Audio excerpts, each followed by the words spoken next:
wonder what ChatGPT would say right now. If I just typed in, That's that question is said. hey, top 5 ways to not go extinct as humans. Right. And here we have our second guest, ChatGPT. Yeah. Hey guys, welcome to the newest episode of At the Backdoor. I'm your host Gab, and today we're starting a mini-series on AI in the Philippines. In this first episode, I am joined by Kyle, and we're just going to give a small introduction of what AI can do and what AI is right now, and especially its effect in the Philippines and how it can further develop this country or not. Please enjoy this episode, and I'll see you in the next shot. Hey guys, welcome to the newest episode of At the Backdoor. Today is a very special episode because it's the first episode of our mini-series about AI in the Philippines. Today, I am joined by Kyle. Hi, I'm Kyle. I'm a software developer at an AI startup based in Australia, and I'm here to talk about AI, my work, and sort of a lot of the basics of it. So Kyle, it's fair to say that you work a lot with AI. Yeah. So when is the first time you came across or you encountered AI and you're like, this is what I want to dedicate my life to? I think it's a lot recent. So it's just a couple years in the pandemic where we were doing a lot of data science with our data, and we were doing a lot of modeling too, that I was like, oh, modeling seems fun. It's impactful in a sense that you could help a lot of people with it, and it seems kind of cool and futuristic. So why not get into it, you know? Okay. Yeah. What's modeling? Modeling is, sorry. In the larger picture, maybe modeling is trying to find patterns with data and trying to suggest interventions or strategies to change those patterns or to make those patterns work with us. You were the one who did this, or you're the one? Oh no, I was in the background. Yeah. I was in the background seeing a lot of cooler people doing the work, Yeah, and I'm like, all those heroes Yeah. doing modeling. and I was But like, like damn. not like the cool kind of modeling, like the computer kind of modeling. Yeah, the computer kind of modeling. I'm Not the joking. more- You guys decide what the cooler kind of modeling is. What is like the craziest thing that you know AI can do? Craziest thing. There's a lot of things with transforming pictures into video that's pretty cool. And that's, I think, pretty cool in terms of what we can do with animations or like movies. So right now, I think the larger picture is, a lot of people can now make their own short videos, short films, or even large-scale movies. So you're saying that prompt. you take a picture of something or someone, and you can run it through AI, through an AI prompt. So AI prompt is basically what you type in or whatever you make it say, and it does, right? Yeah. Right? I said it right. Yeah, you said okay, it right. good. And then you can make a still picture kind of like move. Like you can put in a setting, and then like you say, you can Yeah, get your own short so, movies yeah. and everything. But I think in the last year, that's when AI boomed a lot. No, or is it more that it was more exposed to like The public the spotlight. public spotlight? Yeah, I think so. Yeah. With the ChatGPT, I think everyone became aware of what AI can do in general. Like large language models used to be a very, very technical term, and now it's a little bit more widespread, I'd say, but it still doesn't roll off the tongue very nice. ChatGPT made that available for a lot of people, and that's sort of why AI has become, in some sense, a hot topic, like a very popular thing to talk about in terms of its potential. Yeah. But you know what really amazes me? AI chatbots. Yeah, chatbots are pretty fun. You know how they started? How chatbots are trained, basically, they are fed a bunch of texts, maybe like a series of paragraphs, a book, and what they're tasked to do is to try to predict the next word in a sentence, for example, or in a phrase. Okay. And that's what they're trained on, I think, in the background.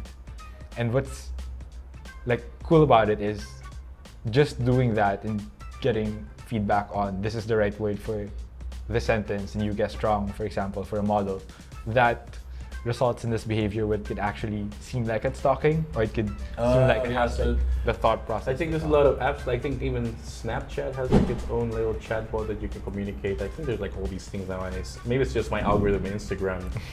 All these like AI conversational things. Yeah. Mainly because I was doing so much research into this interview.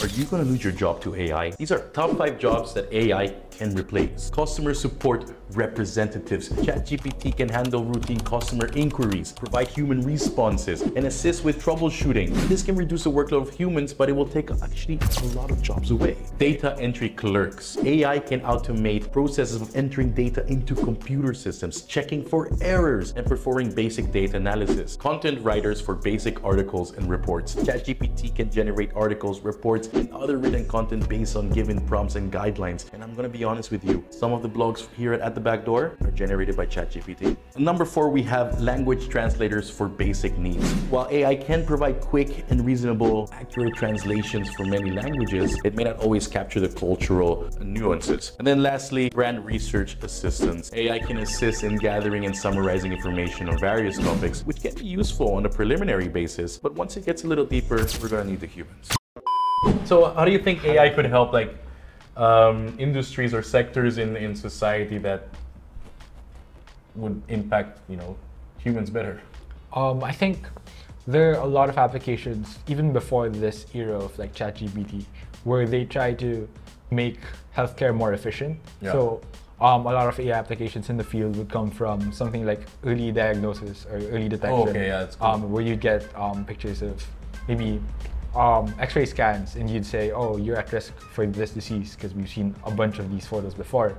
There are a lot of ways to use AI for good, especially in maybe sustainability. I think a lot of AI work has been done in that field. For example, when trying to detect plastics in the ocean, you can use AI to get a picture. That is so cool, because then you can program a robot and it just sails in the sea for the rest of its life, and just picking out trash. Yeah, and that's sort of one of the applications of that technology. Yeah. Just imagine just a bunch of those robots.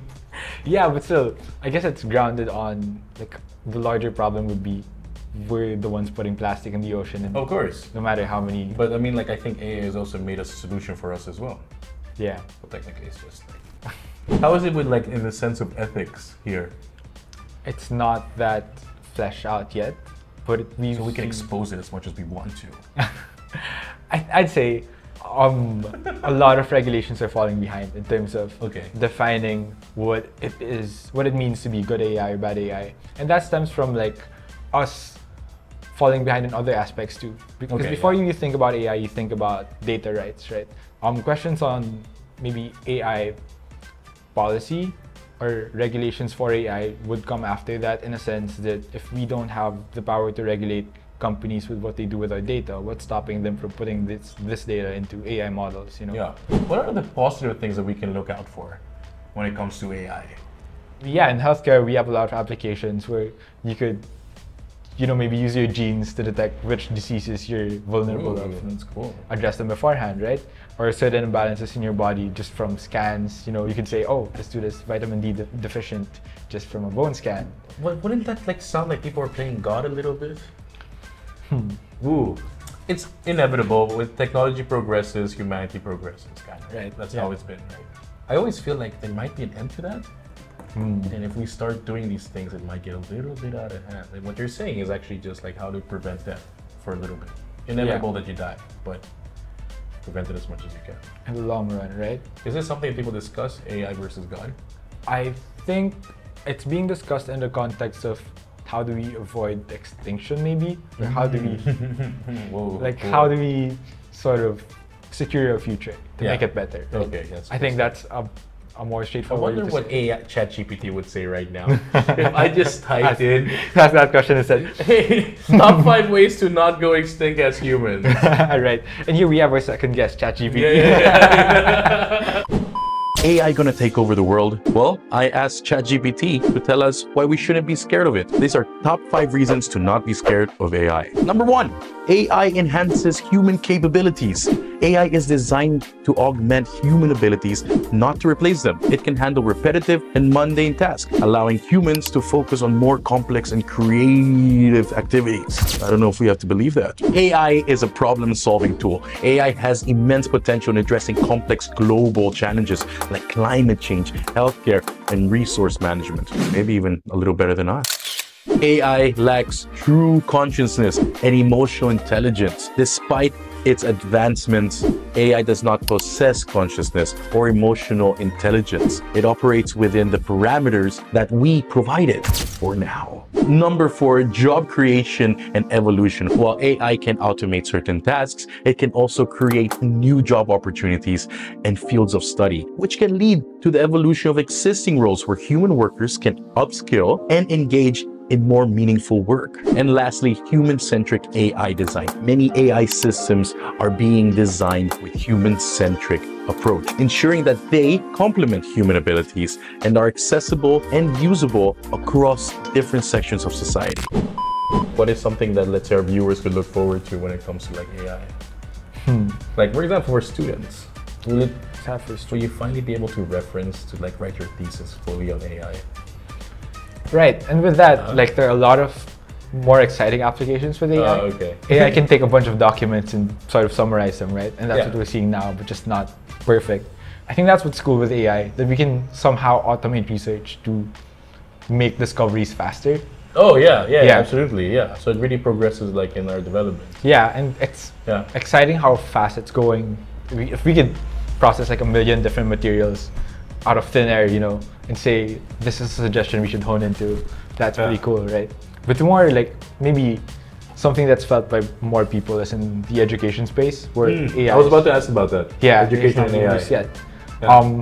So maybe one application is we could take in, you know, a bunch, like a topic, like a bunch of resources on a topic, and automate creating questions for that topic, like a flashcard type thing. Like imagine how, you know, as kids, maybe you memorize a bunch of things by putting them on a flashcard, reading what's behind, you know, shuffling the flashcards again for like just memorization, right? Yeah. But imagine if you could do that in practice for a test with AI that can generate an entire questionnaire with multiple choice or true or false. Or, I think it's the best time to be a teacher now.